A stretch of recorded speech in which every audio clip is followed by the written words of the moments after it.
नमस्कार दोस्तों, स्वागत है आप सभी का फैमिली इंटरटेनमेंट में। आज की इस वीडियो में हम बात करेंगे फुलेरा दौज कब है, पूजा मुहूर्त, गोधूली मुहूर्त और इस दिन किसकी पूजा की जाती है और पूजा करते समय हमें किन किन बातों का ध्यान रखना चाहिए और साथ ही फुलेरा दौज क्यों मनाई जाती है। तो आइए वीडियो को शुरू करते हैं। फुलेरा दौज हिंदू पंचांग के अनुसार फागुन महीने की शुक्ल पक्ष की द्वितीय तिथि पर मनाई जाती है। ये त्योहार बहुत ही खास माना जाता है। इस दिन से मथुरा वृंदावन में होली का जो त्योहार है उसकी शुरुआत हो जाती है। फुलेरा दौज भगवान श्री कृष्ण और राधा रानी को समर्पित होता है। ये त्योहार कृष्ण की नगरी ब्रज में बहुत ही उत्साह और जोर के साथ मनाया जाता है। इस दिन भगवान कृष्ण और राधा रानी फूलों की होली खेलते हैं।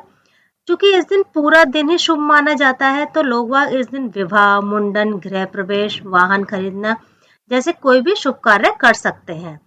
फुलेरा दौज के दिन राधा कृष्ण का विभिन्न प्रकार के फूलों से श्रृंगार किया जाता है और घरों में लोग बाग फूलों की रंगोली बनाते हैं। मथुरा वृंदावन में सभी कृष्ण मंदिरों को फूलों से सजाया जाता है तथा राधा कृष्ण के संग फूलों की होली भी खेली जाती है। इसके साथ ही होली के आगमन में घर घर में तैयारी शुरू हो जाती है। ब्रज में रसिया और संध्या आरती जैसे कार्यक्रम किए जाते हैं। इस बार 2024 में फुलेरा दौज 12 मार्च मंगलवार को है। क्योंकि फुलेरा दौज द्वितीय तिथि को मनाई जाती है, द्वितीय तिथि का जो प्रारंभ है वह 11 मार्च की सुबह 10:44 से है और द्वितीय तिथि का समापन 12 मार्च सुबह 7:13 तक है। फुलेरा दौज पर पूजा का जो मुहूर्त है वह 12 मार्च को सुबह 9:32 से दोपहर 2 बजे तक है। फुलेरा दौज गोधूली मुहूर्त शाम 6:25 से 6:50 तक है। गोधूली मुहूर्त जो होता है वह पूरे दिन का सबसे अच्छा मुहूर्त होता है। यह वह समय होता है जब सूर्यास्त से पहले गाय अपने घर वापस जाती है और उनके चलने से उनके पैरों से धूल उड़ती है, इसलिए इसे गोधूली मुहूर्त कहा जाता है। फुलेरा दौज पर विशेष तौर पर श्री राधा कृष्ण की पूजा की जाती है। तो आइए जानते हैं फुलेरा दौज पर श्री राधा कृष्ण की पूजा कैसे करें। इस दिन अपने घर और मंदिरों में भगवान कृष्ण और राधा रानी की मूर्तियों को अच्छे से श्रृंगार करें। इसके बाद राधा जी और कृष्ण जी को पीले वस्त्र धारण कराएं, रंग बिरंगे फूलों से उनका श्रृंगार करें। उन्हें 7 तरीके के फूल अर्पित करने चाहिए, जैसे गुलाब, चमेली, हरश्रृंगार, कमल, गुलदाउदी, डहेलिया। पूजा के लिए फुलेरा दौज के दिन गोधूली मुहूर्त सबसे अच्छा माना जाता है। पूजा के समय रंगीन और साफ कपड़े पहनने चाहिए। गुलाबी रंग के कपड़े पूजा के लिए हमें पहनने चाहिए।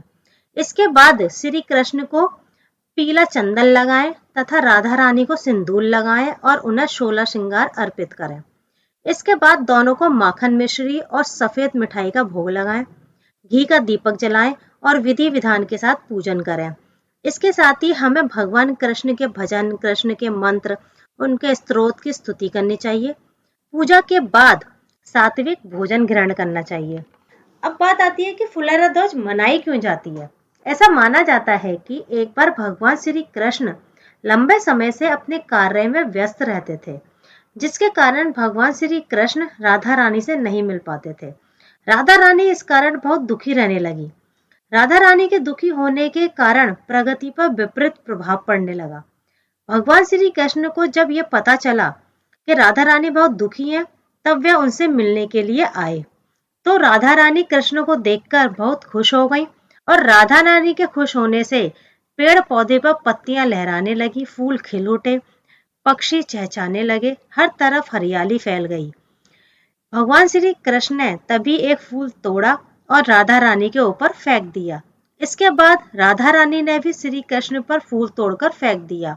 फिर गोपियों ने भी एक दूसरे पर फूल फेंकने शुरू कर दिए। इस तरह हर तरफ फूलों की होली शुरू हो गई। ये सब फागुन मास के शुक्ल पक्ष की द्वितीय तिथि को हुआ था।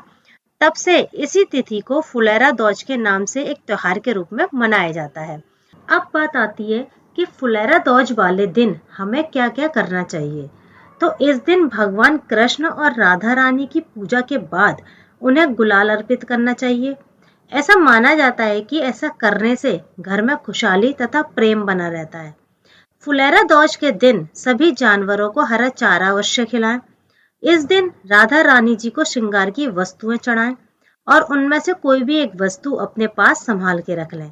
ऐसा माना जाता है ऐसा करने से यदि आपके विवाह में कोई बाधा आ रही है तो वह जल्द ही दूर हो जाएगी और आपका विवाह जल्द होगा। अगर आपके वैवाहिक जीवन में कुछ परेशानियां आ रही हैं तो आप कुछ उपायों के द्वारा अपनी परेशानियां कम कर सकते हैं। इसके लिए आपको इस दिन सच्चे मन से भोजपत्र पर पीले रंग के चंदन से अपने पति का नाम लिखकर राधा कृष्ण के मंदिर में भगवान को अर्पित करें। ऐसा करने से आपके वैवाहिक जीवन में चल रही समस्या परेशानियों का अंत होगा। अगर किसी की बेटी का विवाह होने में परेशानी आ रही है तो इस दिन इस मंत्र का 108 बार जाप करना चाहिए। ओम सृष्टिकर्ता मम विवाह कुरु कुरु स्वाहा। साथ ही श्री कृष्ण मंत्र ओम नमो भगवते वासुदेवाय नमः का जाप करना चाहिए। कुछ ऐसी बातें हैं जो हमें इस दिन नहीं करनी चाहिए। फुलेरा दौज के दिन गलती से भी श्री कृष्ण और राधा रानी की पूजा अलग अलग नहीं करनी चाहिए। इस दिन जो गुलाल आप राधा रानी और कृष्ण को अर्पित करें वो भूलकर भी पैरों के नीचे ना आने पाए। ऐसा होने पर दोष लगता है। इस दिन भूलकर भी किसी का अपमान ना करें। इस दिन किसी भी जानवर को ना सताएं। फुलेरा दौज वाले दिन अपनों से बड़ों का अपमान ना करें। ऐसा करने से इस दिन किए गए पूजा के सभी पुण्य नष्ट हो जाते हैं। इस दिन मांस मंदिरा का सेवन ना करें। तो ये थी फुलेरा दौज से संबंधित कुछ जानकारी। उम्मीद है दोस्तों वीडियो आपको पसंद आई होगी। मिलते हैं अपनी अगली वीडियो में, तब तक के लिए धन्यवाद।